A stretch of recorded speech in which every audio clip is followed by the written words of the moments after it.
Are you dreading your next home repair? Don't. Crew Pros is your one-call solution for everything your home needs. Whether it's heating and air, plumbing, complete roof replacement, whole home generators, and electrical repairs. Our professionals get the job done right. Crew Pros is your single source for high-quality home services at affordable prices. For everything your home needs, Crew Pros. Remodel, repair, replace. Memphis. Nothing but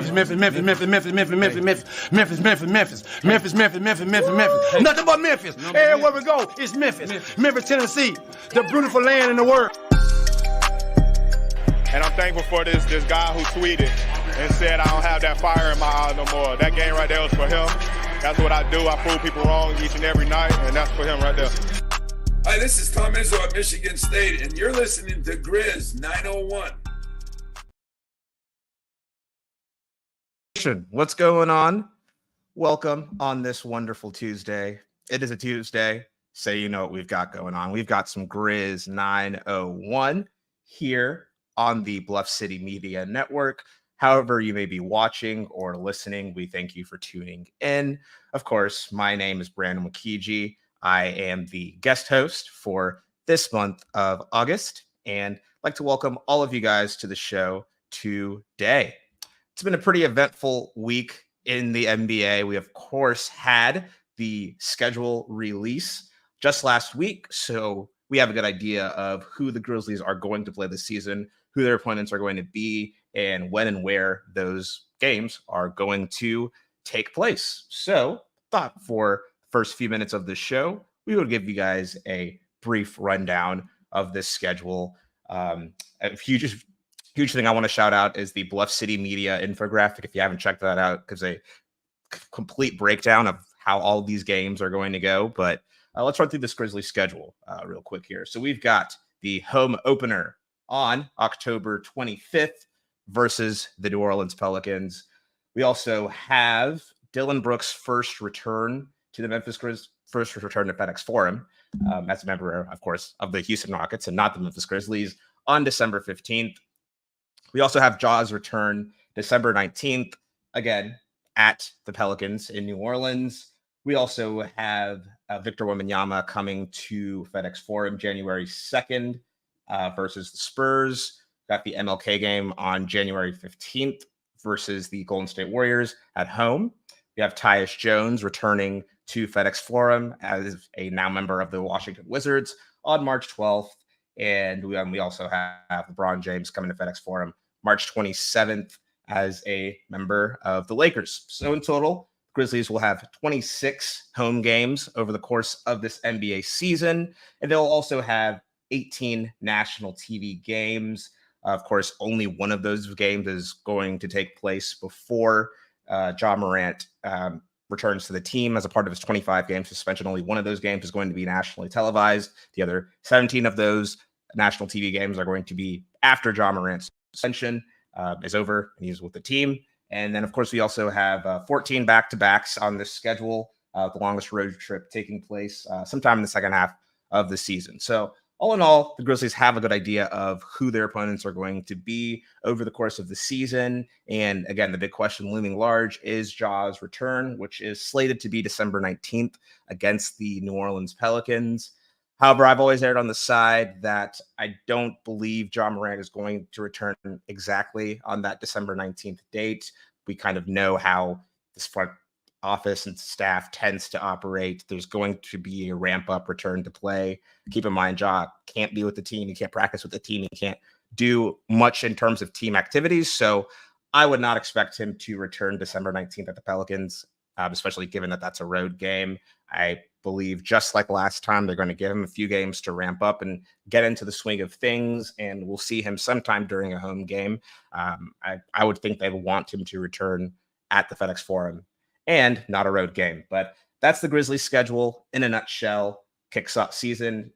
We've got preseason that will kick off in just a matter of a few weeks now. But yeah, we now know who the Grizzlies are going to face over the course of the season. Shed some light and shed some clarity.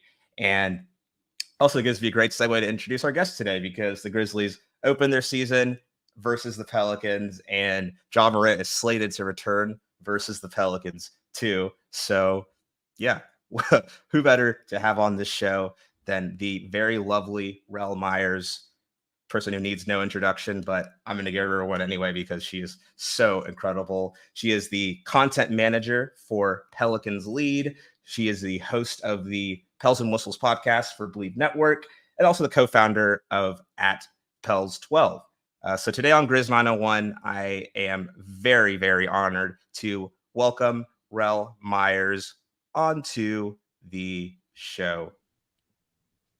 Hey. Hello.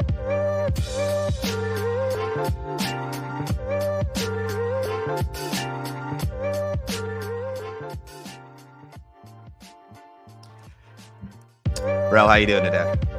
I'm really well. Thank you for having me. That is all right. There you go. That's all right. I'm doing good, man. How are you? I'm good. This is like I've told all the guests this is like a weird season, like the weird time of the season, like no basketball. Well, normally there's no basketball to really watch and analyze, but we've got the FIBA tournament that's happening once every 4 years, and people on both of our teams playing in that tournament. So I think this is just an exciting time to just kind of think about the season ahead, think about what's to come, think about what's kind of in the rafters for both of our teams, really, as this new NBA season kicks off. Yeah, I'm really excited for this next season. I mean, I go into every season excited for different reasons. Like last season, I was just excited to have Zion back, and this season, it's kind of the same. I'm excited to have Zion back, but I'm really excited to see the leap from Trey Murphy. And I've actually seen a lot of Pelicans and Grizzlies fans going back and forth today about the Trey Murphy and Zaire Williams thing. But yeah, I'm just really excited in general. Yeah, no, I couldn't agree more. On the Trey Murphy thing, we'll get to that over the course of the pod today, but I do imagine a lot of Grizzlies fans, are very sad about Trey Murphy not being a Memphis Grizzly. I can't tell you the amount of times I go on Twitter and have people like asking like, hey, are the Pelicans trading Trey Murphy? Are the Pelicans trading Trey Murphy? I'm like, that's not happening. He's on every GM's wish list, man. Yes. We're not budging. It's not happening. Absolutely. But Rel, today I want to really kind of get into the Grizzlies and the Pelicans as a whole. I think the fate of the two teams is really intertwined, and you can say it started in 2019, right? When that was the huge draft. We got two generational talents, Zion Williamson taken number one to New Orleans, Ja Morant number two to Memphis. And it feels like ever since then, there's really kind of been a relation between the Grizzlies and the Pelicans, right? Some might even call it a rivalry. But especially given that Zion and Ja, both from South Carolina, both played on the same AAU team, and Grizzlies and the Pelicans both being in the Southwest Division as well. I just kind of wanted to get your thoughts. Do you think that there's a Grizzlies Pelicans rivalry this league is kind of trying to push right now? I feel like there's more of a rivalry in the minds of the fans than there are in the minds of the players, or even I don't even think the league really hypes it up so much. I feel like the league tries to schedule games certain ways. Like let's say in Zion's rookie season, they probably would have like hyped up those games more, but Zion missed most of that season, right? So it's like 4 or 5 years into this. I don't think the league is really that into hyping that up as a rivalry. I think it's more of like with the fans. And also when I think of rivalries between players and teams, I think more of like bad blood and things like that. Like there's no fighting or anything like that going on in between the teams. And with Ja and Zion, coming up together and playing on the same AAU team and stuff like that, like I don't think there's ever going to be any sort of like real bad blood, especially now that Dylan Brooks is gone. I blame him a lot for Brandon Ingram's toe injury because his foot was just in the way. He was in the way as a person. But no, man, I think it's more of the fans that are thinking that that's a rivalry. Yeah, I'd have to agree with you. I think just kind of given that whether it's because of the 2019 draft or the trades that occurred between the Pelicans and the Grizzlies, I think there's just kind of that they're always going to be in lockstep with one another, no Mhm. matter what. But I Yeah. don't think there's any bad blood between the teams. I don't believe that there's any, they both, whenever the teams both play, Mhm. just very, very happy reactions from both the fans. And, Right. there's the competitive spirit and the competitive nature. But I've never bought into this idea of there being a rivalry of any Mhm. sorts between the teams. But I think it is interesting just kind of to note how things happened, right? That Zion Williamson and John Morant are both in the same division in the NBA. They Yeah. both came up to which they both, having both come up together. It's kind of like that little like storybook ending, right? Like that you wouldn't think of, but Right. it is really crazy to just think that these two now superstars in this league are now, so close together and really will be facing off against each other for the foreseeable future. Yeah.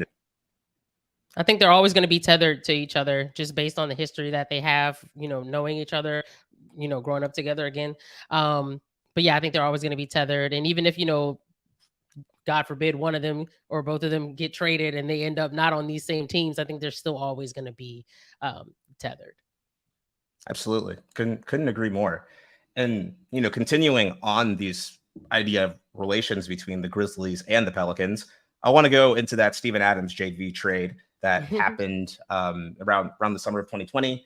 And of course, the Grizzlies had a trade with the Pelicans. Grizzlies received Steven Adams. They received what was the Pelicans' 10th pick in that draft in exchange for Jonas Valanciunas as a member of the Pelicans. And the Pelicans received the 17th pick in the draft that the Pelicans drafted Trey Murphy with. And so, Yes, a few years out from that, I just kind of want to get a sense of your reaction of, how the trade is as a member, as a leader of the Pelicans fan base and the Pelicans community, because, on the Grizzlies side, Steven Adams has now become I guess you could call a cultural icon amongst the Memphis Grizzlies fan base and NBA Twitter in general. Both on and off the court for what he's done for John Morant and all the guards on this team, and his passing skills have really been elevated in this Grizzlies offense.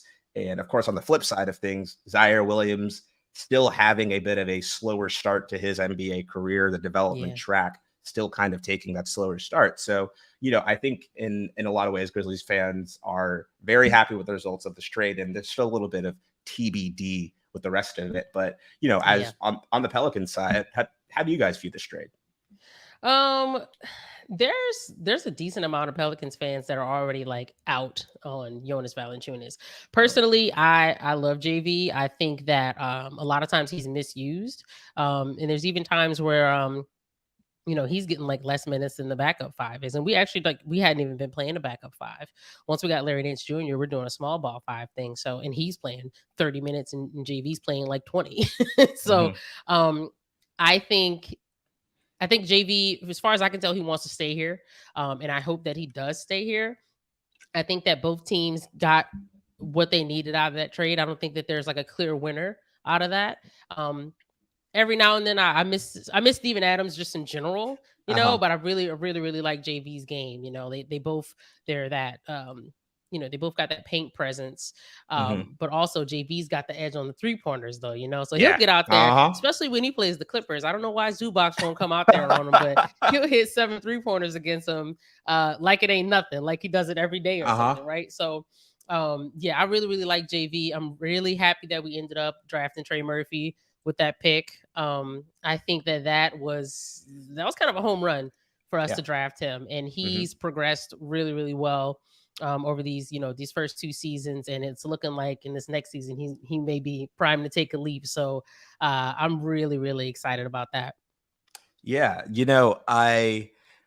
that you mentioned Jonas Valanciunas, I think a lot of the value that he brought to the Grizzlies was really as a one-man offensive hub, right? The idea that he can stretch the floor. He has a very nice post game. He can grab you rebounds. He does all the things that a traditional center would do with even more of that offensive punch. And that's a lot of what Grizzlies fans missed in his absence and really his presence on the team when he left the team. But, seems like he is working just great with the Pelicans. We know Willie Green likes to shake. He likes to run different rotations, like you mentioned.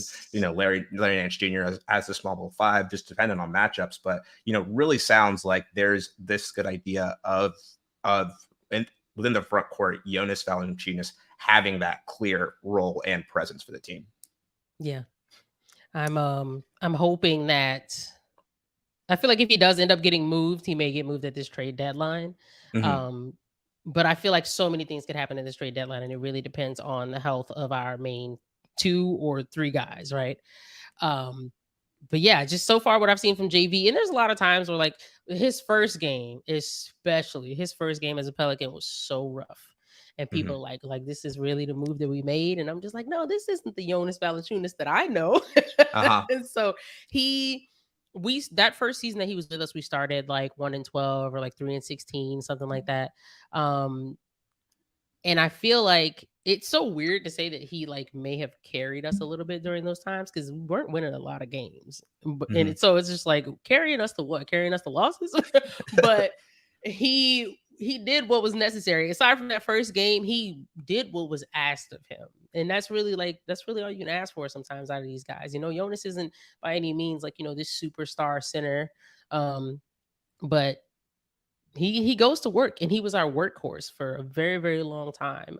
With Zion missing that whole season when JV first got here, and then Brandon Ingram was in and out of the lineup with different injuries and stuff. So yeah, I'm a JV fan. A lot of people are out on him. They want like, guys like Miles Turner. They want, I saw somebody earlier ask about Joel Embiid, and there's just all kind of names that come up because you do want like a better like stretch big to pair with Zion, somebody who can really space the floor. But I mean, hey, like I said, JV will hit 7 3-pointers as if that's something he just does every day. He turns into Chef Curry, So I'm at the point where with the entire lineup, I'm good with it as it is.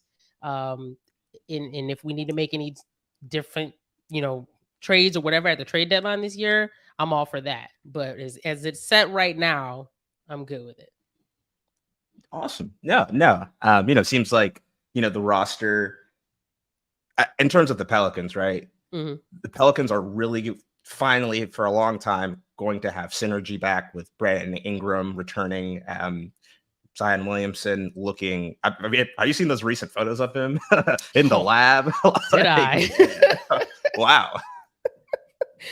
Did I? He looks amazing. And I feel like a lot of the times in the off season or like, media day or something like that, he shows up looking amazing.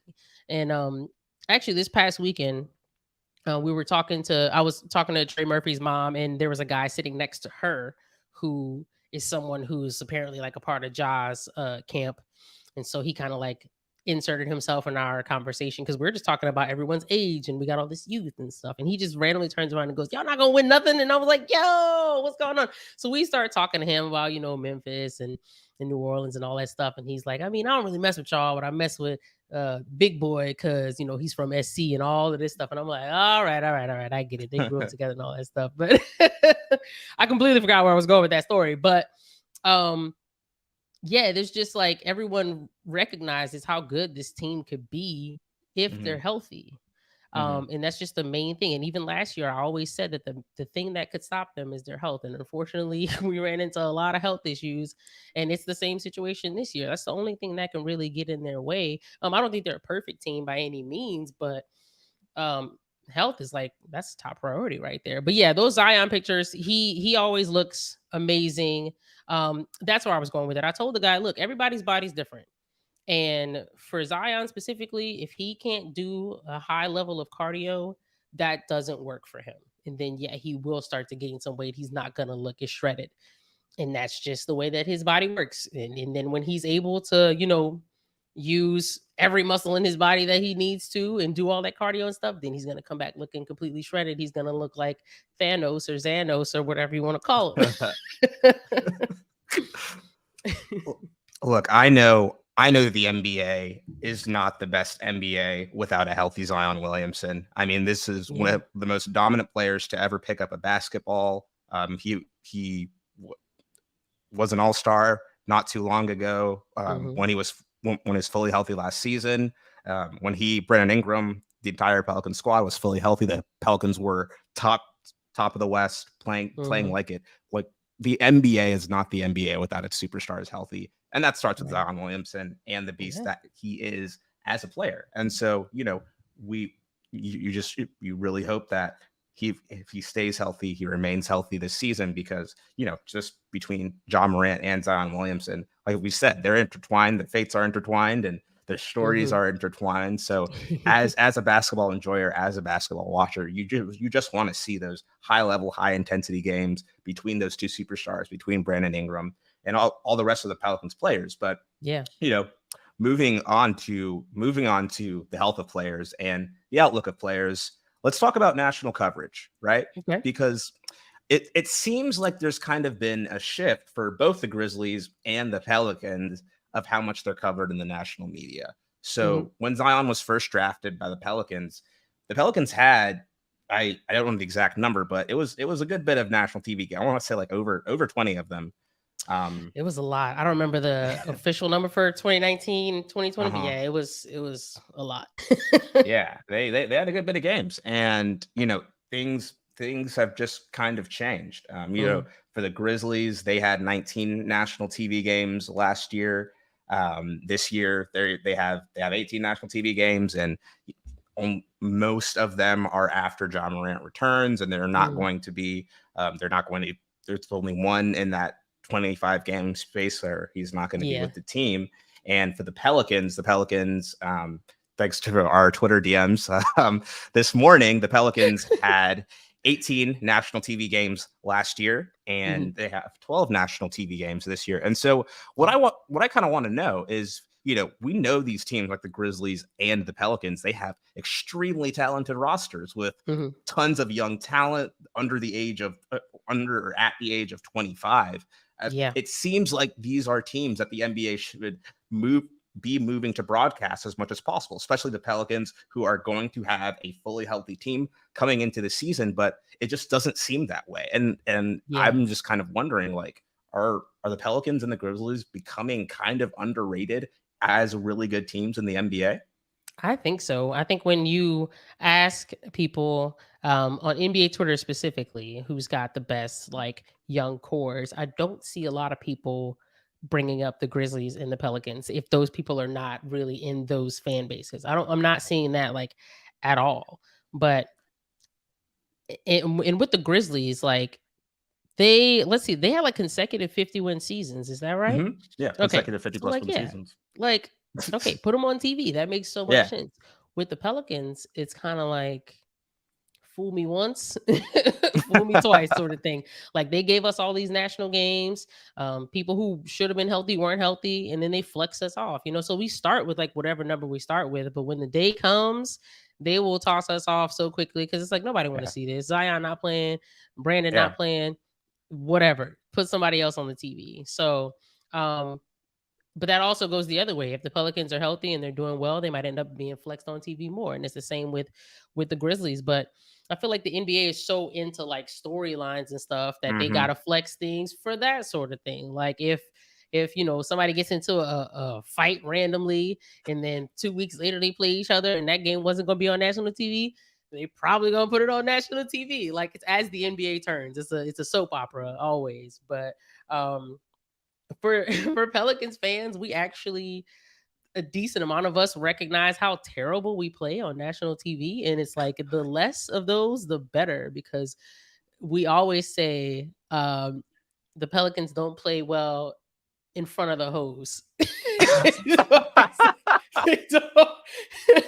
It's like we getting punked on TV in front of the hose. And it's just a thing. And it's real. It sucks. And we joke about it, but it's a real thing. They play terrible on national TV, man. And so when I saw we had 12, I was like, cool. Okay. I'm good with that. I kind of need to look in the mirror because within the Grizzlies fan base, it's the exact same thing. Like on national TV, these guys just lay an A. the biggest example being Christmas Day last season. The Memphis Grizzlies for years and years clamored to get the Grizzlies game. And then, big thanks to shout out Bryson Wright. He facilitated the Grizzlies and the Warriors meeting on ESPN. And then they just laid an egg, man. So, maybe less national attention is actually a good thing at the end of the day, but it just, to me, I think all publicity is good publicity. That's just a viewpoint that I have. And I think being on that bigger stage, being on that national stage, it just means more for, the I hate saying the word casual, but for your more kind of not regular NBA, basketball watcher or enjoyer to really see a different kind of team, be talked about by the commentators, be featured on the spotlights and different stories. So I think all publicity is good publicity, regardless of if your team is shooting toward dates and, and everything. And, I think the NBA is just really missing out on the opportunity to broadcast both of these teams. The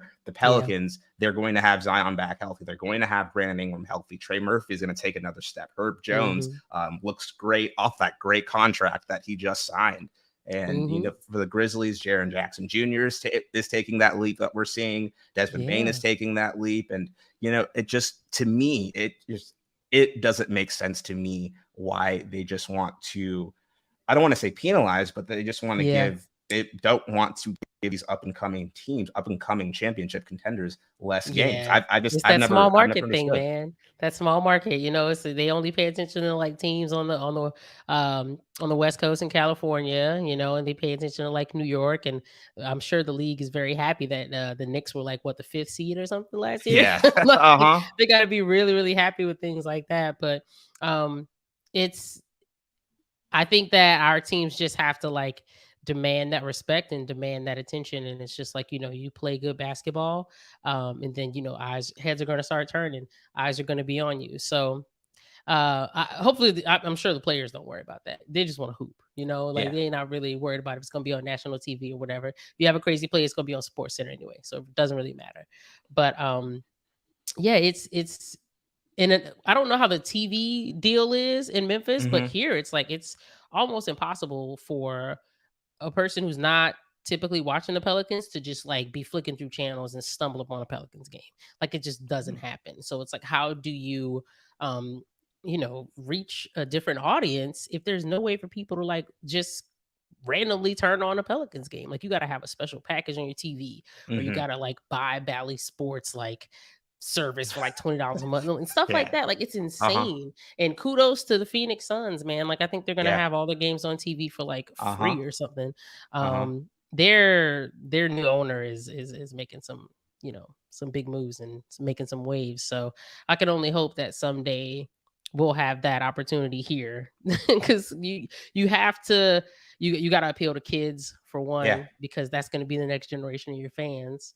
But also just the casuals. You got to be available to the casuals. And the NBA has way more casual fans than say the NFL or something like that. A lot of people not really paying attention to the NBA in October, November, December. Yeah. Maybe not even January.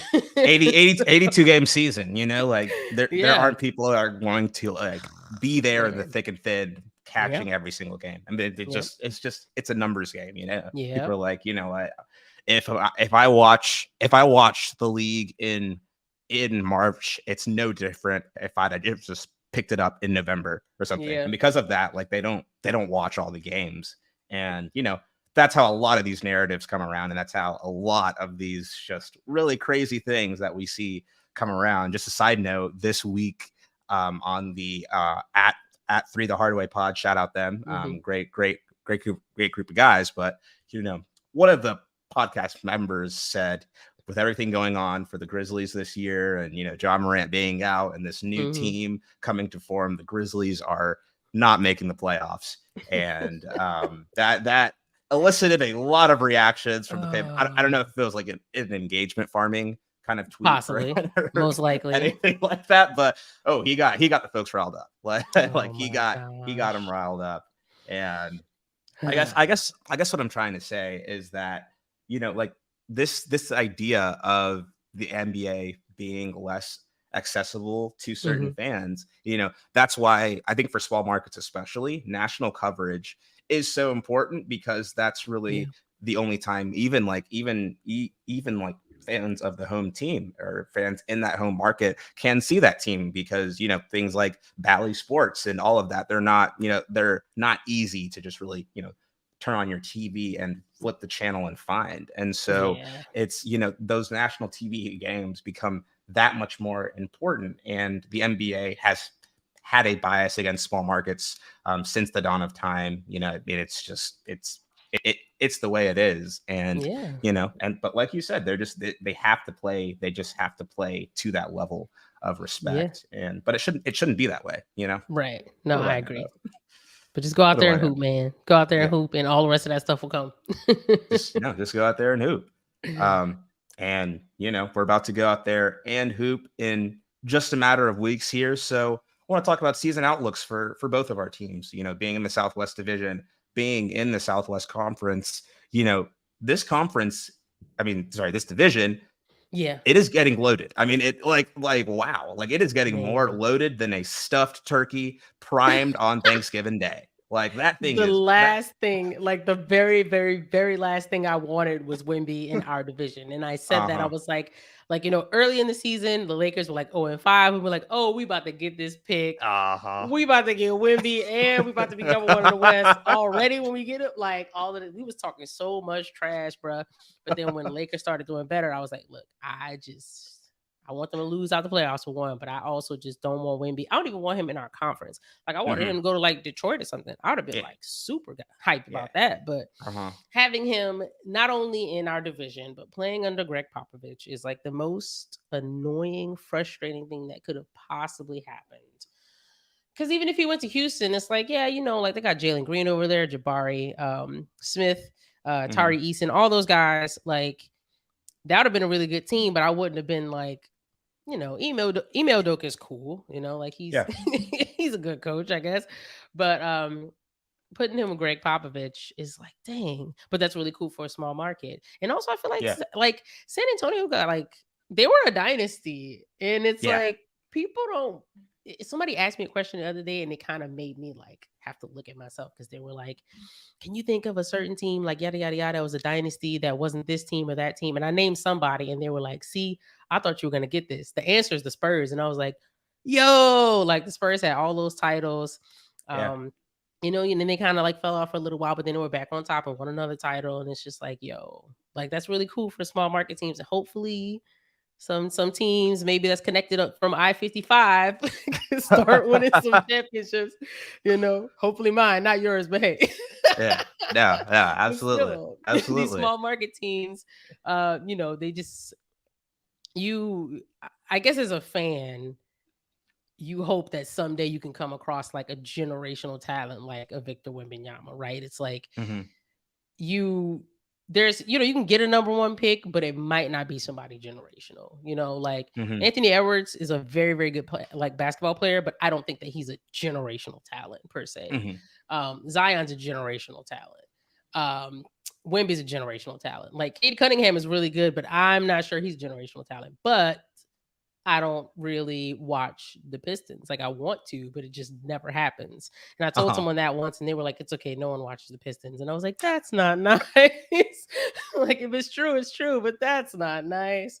So yeah, you just hope and pray, especially as a small market team, that you can get a generational talent like that. And you also hope you can keep him for 20 years, a Dirk Nowitzki sort of thing, a Tim Duncan sort of thing, Kobe Bryant, and so on and so forth. So yeah, no, speaking on that point of keeping the generational talent, I know it has to be just really irritating to see in the national media, people, the first, whatever that first story of Zion might be unhappy, Zion's family might be unhappy. I know that's got to be really vexing and really irritating. There's a list released this week by, I think it was ESPN or somebody that said top 6 stars most likely to leave their home market, and then Ja Morant was number 5, tied for number 5.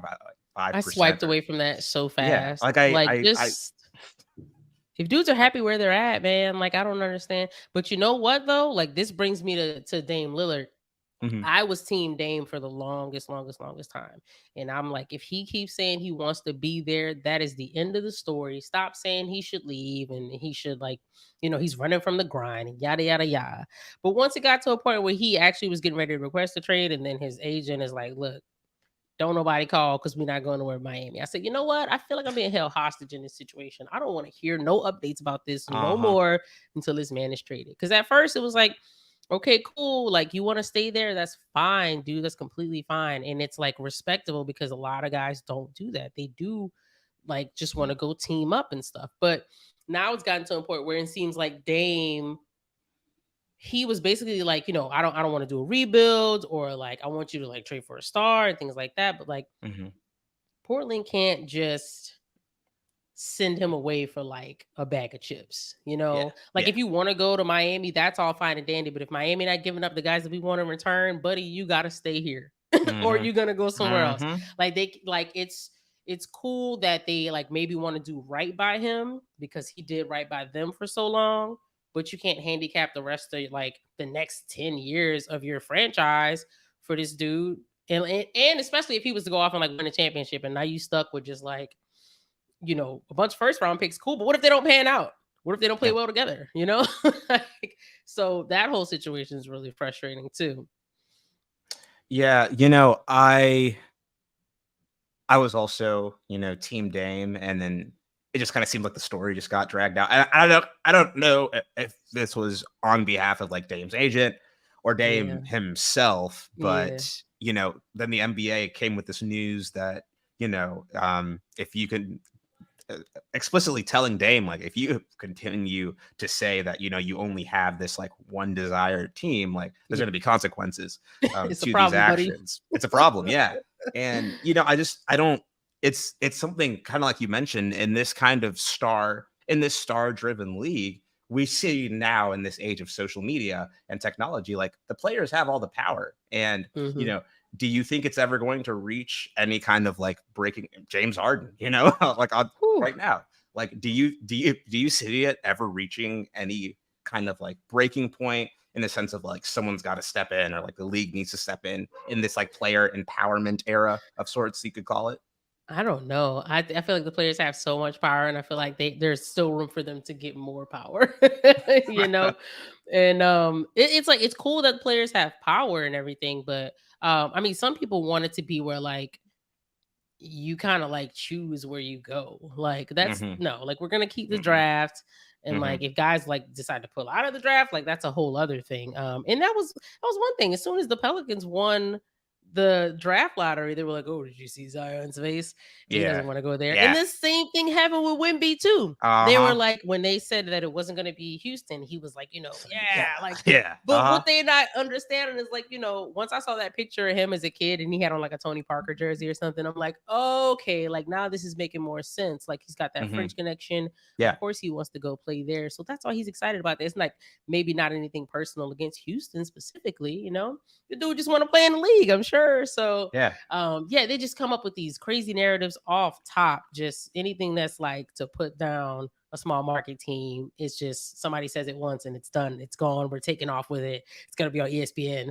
Like it's wild, man. But yeah, I think this whole thing with players like requesting trades and things like that, and it's getting ridiculous though, because who was it? It was somebody that ain't got no business requesting a trade.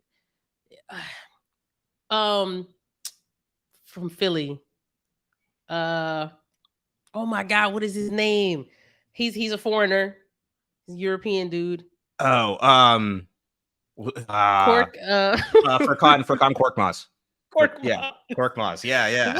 What are we doing here? What are we doing here, man? Like, chill out. Like Billy Erning Gomez.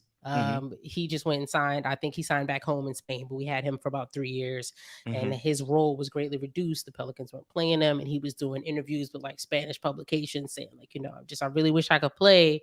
Yeah, I'm just waiting for my chance. And it's like, that's not really what we're going for. Like I said earlier, we're not playing the backup five. Like Billy's not getting minutes. Jackson Hayes wasn't getting minutes neither. Like neither one of our backup fives was playing. It was all Larry Nance at the backup. And if Larry was out, okay, you could play. But other than that, it's JV and Larry all the time. So that's another one of those things where like Billy didn't like necessarily request a trade, but he definitely seemed like he was getting a little bit more vocal about like, I want to play. And it's like, okay, I get it. You made it to the league. You want to play. You know, when they put you in there, you typically give us good minutes. But with Korkmaz and stuff, that's you can't be doing that, bro. Just wait till your contract is up or something. I don't know. No, I totally agree. And you know, just kind of going back to like the context of the season and what I was kind of talking about with Zion and Ja, you know, that's what I think is like kind of the spoils of this player empowerment era is that media outlets, people, they jump on every single little word that these players say, and even when it means nothing, like they jump on every single word and think that players are going to be unhappy. And you know, like John Morant loves Memphis, Zion clearly loves New Orleans, loves that community, but like they're searching for every little thing to get that little headline. Are they unhappy? Are they like? And it's that's what I truly dislike about this, like the player empowerment era. It's not even about the players. It's that because in the eyes of the media and fans of the NBA, they see these players as having, you know, so much power and so much leverage to kind of determine their fate in the league. They think that these players are trying to send hidden contextualized messages about like not enjoying playing in their cities, and which is just ridiculous. Speaking of hidden messages, I saw that NBA alerts account earlier was talking about how Jaren Jackson stopped following John Morant, and it's like, bro, he's following 3 accounts and one of them is his. 3 people, right? Like that's not a story. And like that account does update on all of that stuff. It already does. Okay, cool. But they added in that eye emoji, you know, and that was really what set it off. Y'all trying to be like, ooh, what's going on? Yeah. It's not even like that, man. But that's one thing that's making Twitter worse is, you know, all the blue checks are able to get paid from engagement farming and like baiting and stuff. And it's like, look, like there's certain people who do have checks who obviously are not just like saying random stuff for like the shock factor. Okay. But there's a lot of small accounts that are popping up now that are just saying really, really outlandish stuff. And everyone's like, don't interact with them. You know what? Don't interact with any blue checks. It's over. It's like, then we're not gonna be able to talk to nobody on here soon. Oh man. Can I tell you, like, I am so tired of seeing these like these basic engagement farming tweets that are like, oh, name an NBA player who doesn't have this letter in their name, or like those clearly are like who has had the most successful career in the NBA, you know, like those like this that's the whole issue of like, you know, people will do anything to get paid. People will do anything for a check because, you know, it's social media money, whatever. But like people will do anything for a check, and I think that devalues like the nature of this platform. Not to go on this whole tirade about like Twitter or X or whatever, but it's just I don't. The reason why I dislike it is because I think it takes away from the true content creators and the people who really value and put a lot of time into this work and putting good content out there, you know? Yeah. It's going to be less and less genuine conversation going on because people are just asking things that either asking things that are getting a reaction or just saying things that are getting a reaction out of people.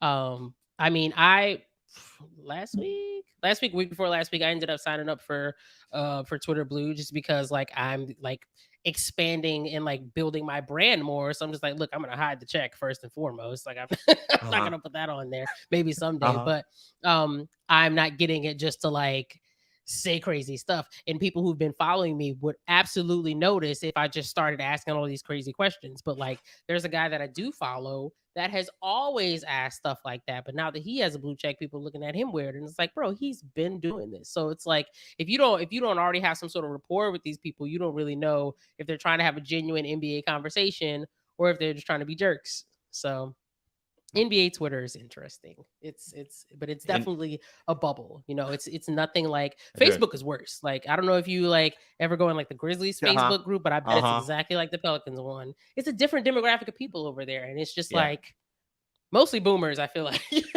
mostly boomers just wanting to complain about everything. You know, there's nothing that will satisfy them over there. And on Twitter, there's like, you know, it's just one big gray area. Some people are happy, some people aren't. I'm not really on Reddit too much. But Twitter is very, very unique in the subset of people that are on there. We got a comment from Daniel that says that Rel looks good in that Memphis teal. I don't know how you feel about that, but I don't know what's going on with the calibration on the TV, but it's blue. It's just like it's blue. It's like royal blue, actually, just like the wall back there. But that's funny. One of my Grizzlies Twitter friends had tweeted something yesterday or the day before when he saw that I had the picture with T. Morant, and he said, "I want you guys to know that when the Pelicans move to like Kansas City or something, Rel's joining Grizz Nation." And I said, I should slap the hell out of you. Stop saying things like that. He always does stuff like that to me.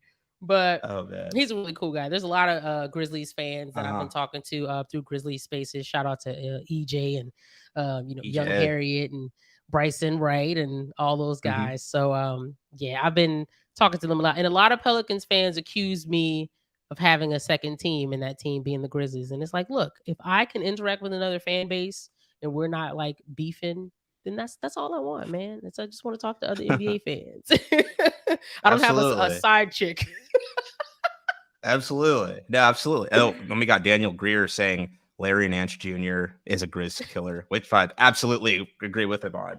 I'd say Trey Murphy's a Grizz killer. I'd say Herb Jones is a Grizz killer. Like, those guys are always making it rain. I want Brandon Ingram to be a Grizz killer. That's what I want. That's what I need, you know. But everybody's got those guys who they feel like always just go off against their team, right? So and I've got guys who I just like to like really make them suffer. Eric Gordon's one of those people, and Rudy Gobert. That's like my top two. Love that. I didn't even think about this, but you had just mentioned it. That whole conversation with T. Morant and everything there. I want to get your perspective and your experience about that entire situation, because there are some things that happened after that too on the social media waves that just spread a lot of things. But that was altogether that was a really fascinating. I love seeing just T. Morant go up, tell all those kids that John Morant is solely responsible for his own actions. He's solely responsible for what happens to him, and I definitely want to hear more about that experience and how that was. So I saw a few people were asking, like, why is he there? Like, why is he in New Orleans? Why is he at this camp talking to these kids? And I'm pretty sure one of the guys who runs the camp, I think he may either like work with Ja, like train him or something like that. But he's like from Louisiana. And so, he has this camp at home, and, Ja had actually gone to the camp last year. So this year, most of Ja's camp was there, but Ja wasn't there. So T. Morant shows up on Saturday, I don't know, probably like 9:30, 10 o'clock. And he hung out all day. The camp was till like 2 o'clock, and he hung out all day, and he's playing with the kids. He's talking to the kids. Whoever comes up to him, asks for a picture. He's taking pictures of people and stuff like that. And so they had done a Q&A at the end of that day. And that's when I was filming the video of what he was saying, talking about Ja. And he was one of the kids was basically asking, like, how do you respond to people who are just like talking about you? And I don't even think if he like specified like if the talk's good or talk's bad or whatever, just like when people have something to say, like, how do you deal with that?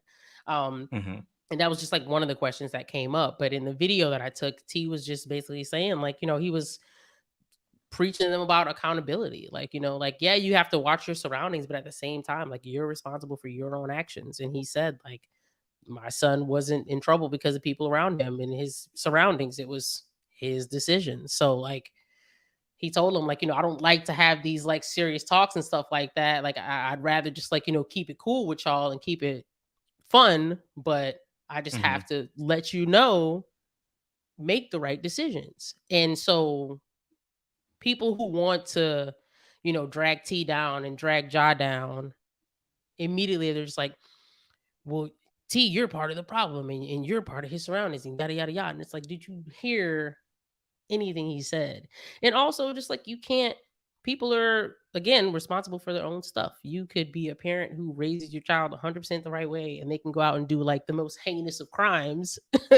Not saying that Ja did that, but just like, they're going to do whatever they want to do at the end of the day. So it's like a lot of people like may have heard what he said, but they weren't listening. They didn't really like take in what he said. So hopefully the kids took what he said to heart, and they know, like, look, like, if you want to have a career and a lasting career, like, take care of your business, make sure your surroundings are set, but also just make sure that you personally are making the right decisions. And so I knew when I filmed it and when I posted it that it was going to get some hits, but I didn't think it was going to go that crazy. But then I also didn't think that there would be like those parody accounts misquoting him and then still tagging me in it. Like, I said that he said that. And I'm like, okay, so like, this is getting really like weird and uncomfortable. And so I go back to the camp on Sunday, and T shows up again, probably around like 1 or 1:30. And I'm like,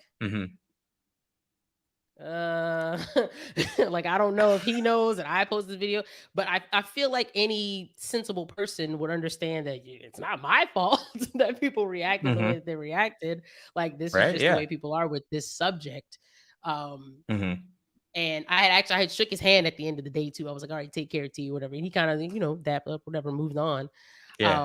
But it made me feel really awkward because like those accounts, and I only saw one, but somebody said that there was more than one account that had like, misquoted him, and then, said that I reported on that basically. And I'm just like, bro, that is not cool. But that's just like dangers of the internet, right? Like, these things are going to happen. And if people do their research, they can figure out what exactly was said. And like, yeah, the audio in the video kind of sucked, but if you turn up the volume all the way, you can hear exactly what he said. Man, what a mess. What a mess. But hey, I got a couple like new, like big followers following me now. Like, important accounts. No. Absolutely. And I just want to say, like, what you posted, that message that T said, I think it's absolutely something that everybody needs to hear. Not just Ja Morant, not just in the context of that situation, but people need to hear that, and it's very unfortunate that in this day and age, people are going to make their parody accounts anything for clicks, right? Anything for that engagement. But that's something that people need to hear, that accountability at the end of the day is up to you and up to your own actions. And, hopefully Ja Morant can learn and take from this experience, especially in those first 25 games, right? And really realize what he means to this Memphis community, what he has going on, and really the just once in a lifetime opportunity that he has.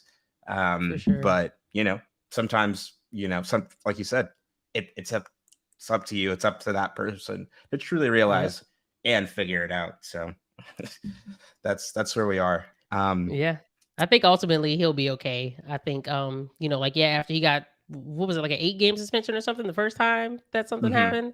He got that, and he came back, and something happened again. He gets another one, and it's like, most people are just like, how did you do this again? How'd you not learn first time? And it's just like, okay, like, sometimes it takes you messing up one more time to be like, oh, okay, like, I gotta get on the straight and narrow, especially when you start to lose like a lot of money because of these things, right? So I think he'll be all right ultimately. And I think that there's just a lot of unfair judgment about Ja and about T. And there's guys like T Morant and even LeVar Ball that I typically root for as dads. They're just regular black dads. That's how every black dad I've ever known is exactly like that. But you stuck a microphone in their face, so they're just like, they're just regular dudes, man. And people give them so much like trouble for like being themselves, So I appreciate that, LeVar Ball never changed. T Morant's not going to change. That's perfectly fine. He don't have to.